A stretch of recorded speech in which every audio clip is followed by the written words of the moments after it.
Rojava'da bir anlaşma, ateşkes anlaşması söz konusu, ancak bölgede ilginç gelişmeler de yaşanıyor. Edindiğimiz bilgilere göre, özellikle Arap basında yayınlanan bazı bilgilere göre Saddam'ın kızı olan Ragat Saddam Hüseyin Jolan ile bir görüşme gerçekleştirdi. Yine benzer bir açıklama aslında Türkiye'den de gelmişti. Hakan Fidan ve benzer çevrelerde Irak'a dönük müdahalelerde söz konusu bazı ifadeler kullanmıştı.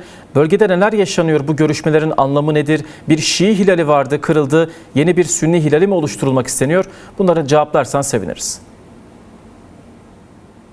Evet, yani Rojava'da şu an mevcut durumlarda dediğimiz gibi bazı adımlar atılıyor, bazı değişiklikler, fakat uluslararası Rojava'nın durumunu etkileyen ve etkileyecek olan bazı adımlar atılıyor. İşte sizin de belirttiğiniz gibi Saddam Hüseyin'in kızı Ragıp Saddam, yani şöyle bir değerlendirme yapıyor insan, genel çerçevede baktığında aslında Irak'ta ikinci bir Şarra yaratılmak isteniliyor diye insan düşünmeden edemiyor. Çünkü bu Arap basınında doğru ön plana çıkan ve özelde de o toplantıya katıldığı iddia edilen 7 askeri üst düzey sorumlusu, yani bunların hepsini insan değerlendirdiğinde, baktığında aslında şöyle bir tablo çıkıyor ortaya. Yani Rojava'da yapılmak istenilen aynı zamanda Irak'ta da mı yapılmak isteniliyor? Çünkü bu bütün Kürtleri ilgilendiren bir durum. Bu bütün Kürtler üzerinden aslında Orta Doğu'nun siyasetini belirleyecek olan ve her ne kadar iddia da olsa bu görüşmeler, bu toplantılar yapılıyor. Evet, burada yani şu an Rojava'da var olan durumlar ve Rojava'nın genel durumu, biz daha önce de belirttik. Bunların hepsini şu temele dayandırabilir insan.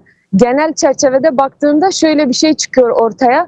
Bunların hepsi aslında Önder Apo'nun paradigmasına bir saldırı. Neden mi? Çünkü İngiltere, İsrail ve Amerika gibi güçlerin aynı zamanda bunların yani genel olarak planlamaları, genel olarak Orta Doğu'da aslında hegemon güçlerin tekelci bir zihniyet yaratmaya yönelik çabalarını insan görebiliyor. Tekelci ve bölgesel bir denetim, bölgesel bir güç yaratılmak isteniliyor. Çünkü Önder Apo'nun paradigması tekelci zihniyete karşıdır. Önder Apo'nun paradigması kadın özgürlükçüdür. O yüzden Önder Apo'nun paradigmasına bir derin bir saldırıdır. Neden? Çünkü 15 Şubat komplosu da yaklaşıyor bildiğiniz gibi. 15 Şubat komplosu nasıl uluslararası bir komplo idiyse, aynı zamanda şu anda yani genel Orta Doğu üzerinde olan ve özelde de Kürtler üzerinde olan siyasetin aslında çok derin ve büyük bir komplo olduğunu bu temelde de ve Saddam Hüseyin'in kızıyla bunu bağlantılandırıyoruz. Niye? Çünkü bir genel insan baktığında Irak'ta bir Şarra mı yaratılmak isteniliyor? Irak'ın aynı zamanda var olan değerleri Kürtlere yönelik, nasıl ki Rojava'da Kürtlere yönelik bir saldırı olduysa, yine mesela oraya giden eski IŞİD'lilerin mesela oraya gönderilmesi, yani genel olarak insan baktığında aslında böyle bir çerçeve çıkıyor ve insan şu soruyu soruyor kendine: gerçekten amaç Kürtlerin tamamen ortadan kaldırılması mıdır? Yani tamamen bu nettir yani, çünkü hiçbir şekilde dünyanın hiçbir yerinde Önder Apo'nun paradigmasının benzeri olmadığı için ve uluslararası güçlerin Önder Apo'nun paradigmasına karşı inanılmaz bir nefret ve isteksizlik. Neden? Çünkü Önder Apo'nun paradigması onların çıkarlarına göre değildir. Önder Apo'nun paradigması onların istediği, yani yaratmak istediği tek elci zihniyete karşıdır.